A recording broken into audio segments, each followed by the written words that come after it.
alaikum. Man la Khadija Maïkor Diouf. Mangleni nuyu patriotiquement. Lorsque des centaines de milliers d'Africains meurent dans la Méditerranée, dans les guerres ou dans les famines, c'est un fait divers. Lorsqu'un occidental meurt quelque part dans le monde, c'est une tragédie. La question que je me pose est de savoir si la vie d'un Africain vaut moins que la vie d'un Européen ou d'un occidental. La réponse est non. La question que je me pose aujourd'hui est de savoir si les Africains sont condamnés à vivre pauvres le restant de leur vie, si nous sommes condamnés à vivre dans la misère. Le temps de changement, c'est maintenant. Le temps de vivre un nouveau Afrique, c'est maintenant. Le temps de la révolution, c'est maintenant. Le temps de quitter dans l'humiliation, c'est maintenant. Le temps de quitter la honte, c'est maintenant. Le temps de changer et de transformer l'Afrique, c'est maintenant. Le Congo ne tombera jamais. Salut, c'est ton frère Jacques Ankana. Je viens avec cette vidéo afin de vous faire découvrir les femmes qui influencent le monde, les femmes qui influencent l'Afrique. Quand je parle de femmes qui influencent l'Afrique, je ne parle pas par rapport aux femmes que je vois dans des réseaux, dans des TikTok. Il faudrait interdire TikTok en Afrique. Cette jeunesse africaine constitue demain. La Chine qui a créé TikTok interdit aux enfants TikTok. Ils ont même créé un équivalent TikTok où il n'y a que des choses instructives à leur portée. Enfants, jeunes. Et nous, on nous laisse voir le négatif, la pornographie, bref. Vous ne verrez pas sur les réseaux sociaux une Chinoise en train de twerker, de montrer son corps ou de tourner les fesses en disant qu'elle danse. Ces femmes, on les appelle ici en Afrique les influenceuses. Mais quand je les regarde, je vois nulle part elles sont en train d'influencer l'Afrique.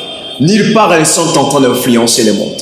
Mais quand je regarde cette femme, cette battante, digne fille de l'Afrique, sa façon de parler, sa manière d'agir, ça montre qu'elle est une influenceuse.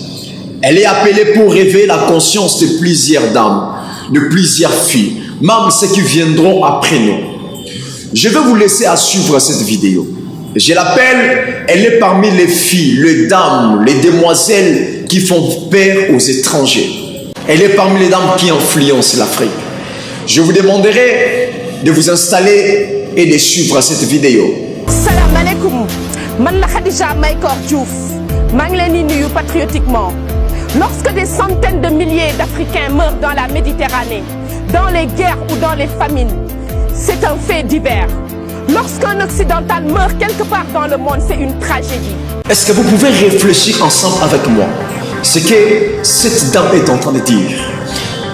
Quand les Africains meurent, que ce soit dans la mer, que ce soit dans le combat, que ce soit dans la guerre, on dit qu'on ne fait pas tant de bruit à la télé.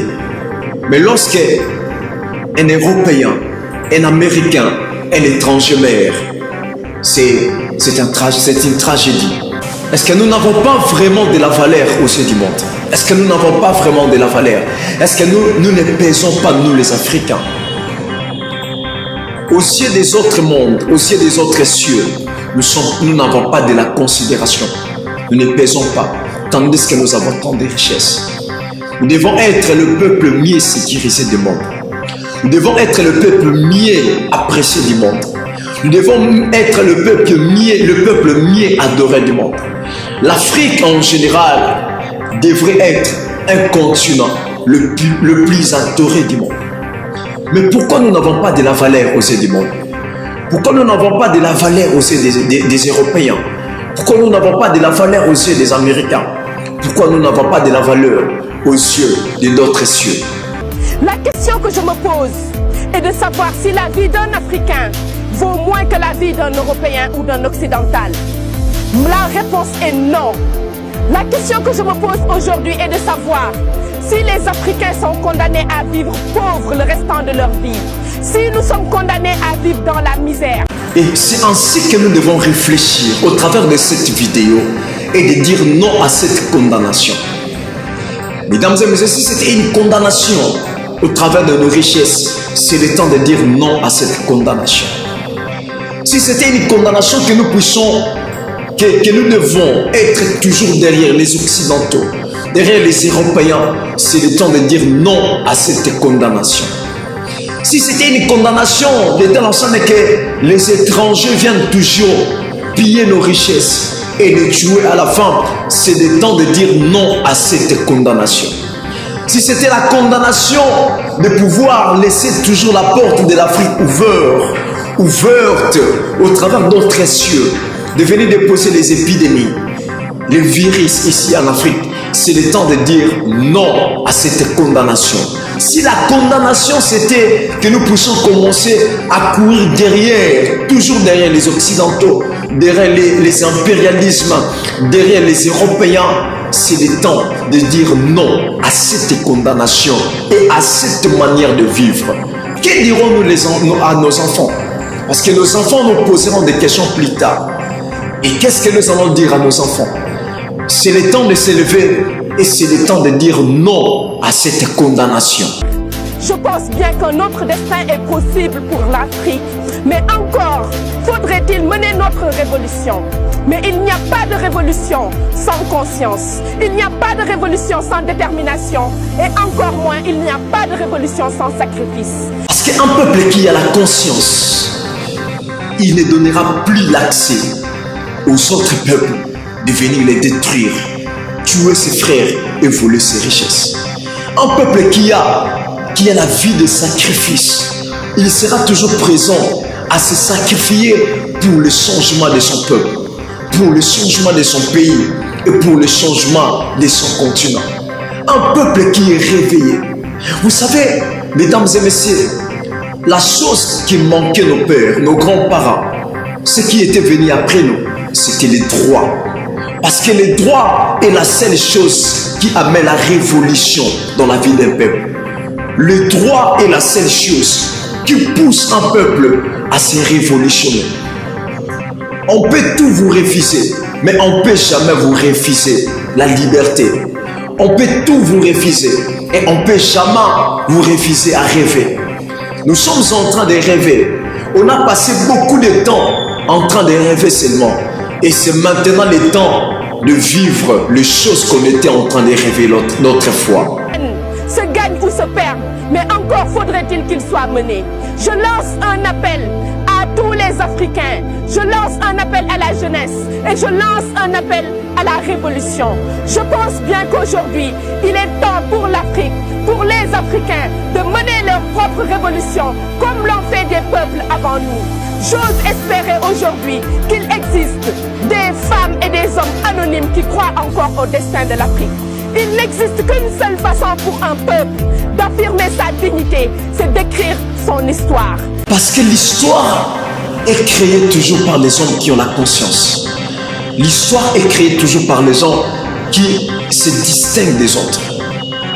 L'histoire a toujours été créée par les gens qui viennent avec la distinction, avec une autre vision et une autre manière de voir les choses.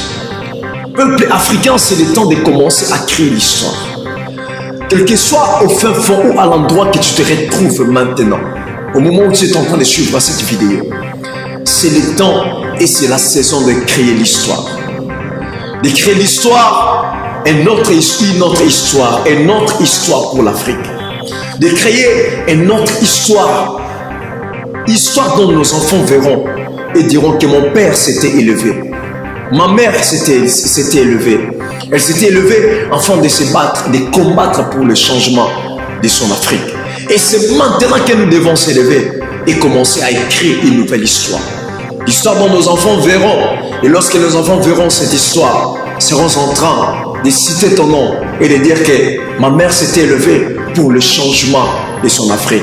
Et le temps de changer, de commencer à écrire l'histoire. L'histoire, c'est maintenant qu'il faut écrire l'histoire. Que les Africains, main dans la main, écrivent leur histoire dans la liberté, mais qu'ils aient surtout le cœur à écrire cette histoire et à la faire avec leurs propres mains. Je suis fermement convaincu que c'est possible. Je suis fermement convaincu que c'est maintenant. Je suis fermement convaincu que l'heure de l'Afrique a sonné. Chers Africains, j'ai choisi de vivre dans la dignité que de vivre dans la honte. Il suffit de voir seulement ce qui se passe. de voir ce qui se passe en Afrique, ce qui se passe dans notre pays, de regarder les coups d'État, de voir ce qui se passe partout ici en Afrique. C'est une réponse à la prière des Africains. Et cela, ça va te pousser à dire simplement qu'il y a quelque chose qui est en train de se passer. Un changement est en train de se passer. Le peuple veut la révolution. Nous sommes fatigués de vivre toujours sous la couverture des Européens. Nous sommes fatigués de vivre toujours sous la couverture des Occidentaux. On a tant de richesses. On a beaucoup de bonnes choses ici en Afrique. Voir l'Afrique, c'est de voir que quelque chose est en train de se passer. Le temps de changement, c'est maintenant. Le temps de vivre un nouveau Afrique, c'est maintenant. Le temps de la révolution, c'est maintenant. Le temps de quitter dans l'humiliation, c'est maintenant. Le temps de quitter la honte, c'est maintenant. Le temps de changer et de transformer l'Afrique, c'est maintenant. Je ne vais pas vivre dans la richesse auprès des Européens et voir mes frères en train de souffrir. Je ne pourrai pas vivre dans l'abondance et de voir comment on est en train de traiter mes frères de l'Afrique. Le temps de changer, c'est maintenant. C'est maintenant que nous devons prendre la décision de commencer à créer une nouvelle histoire pour le peuple d'Afrique. De voir les filles et les fils africains refuser leur combat. Il est temps que des gens mènent le leur, autant que ce soit nous. Il n'est pas permis à notre génération de rater ce rendez-vous. Il appartient à notre génération de poser les bases du renouveau de l'Afrique. Il appartient surtout à notre génération de savoir que ce n'est plus un choix, mais c'est un devoir pour cette génération. Le renouveau de l'Afrique est la tâche dévolue à nos enfants, mais poser les bases de la reconstruction de l'Afrique est la nôtre. Notre génération a la responsabilité, notre génération a le devoir moral et social de lancer l'envol de l'Afrique. C'est ainsi que j'aimerais te dire qu'elle est en train de faire sa part. Elle a fait sa part et elle continuera toujours à faire sa part. Pose-toi la question, quelle est la pierre que tu es en train de déposer pour l'évolution et le changement de ton Afrique? Quelles sont les choses que tu es en train de faire pour que l'Afrique change? Parce que la lutte continue. Les combats qu'a mené Thomas Sankara, les combats qu'a mené Lumumba, les combats qu'a mené Nelson Mandela, les combats qu'a mené Martin Luther King, les combats là est en train de continuer. La lutte est en train de continuer. Nous sommes à l'ère de la révolution. Nous sommes à l'ère dont le peuple africain doivent se saisir, se tenir main à la main. Ensemble, nous allons vaincre ces combats. Ensemble, un drapeau blanc sera en train de flotter en Afrique et dire que ça a été difficile. Mais ensemble, on a vaincu. Il dit que ça a été difficile, mais ensemble, on a réussi. Un jour, l'Afrique sera en train de changer. Et cette journée-là, c'est maintenant. Moi, ton frère, je suis en train de faire ma part. Je viens avec ma participation pour l'évolution et les changements de l'Afrique. Peuples africains, partout où vous pouvez vous retrouver maintenant là, sachez que l'heure a déjà sonné. Le temps est là que nous devons s'élever pour le changement de mon Afrique. C'était ton frère Jacques. Je continuerai toujours avec ce genre de vidéos afin de vous pousser à vous lever là où vous êtes pour que l'Afrique change, pour que ton pays change. Parce que ce combat, ça nous concerne tous.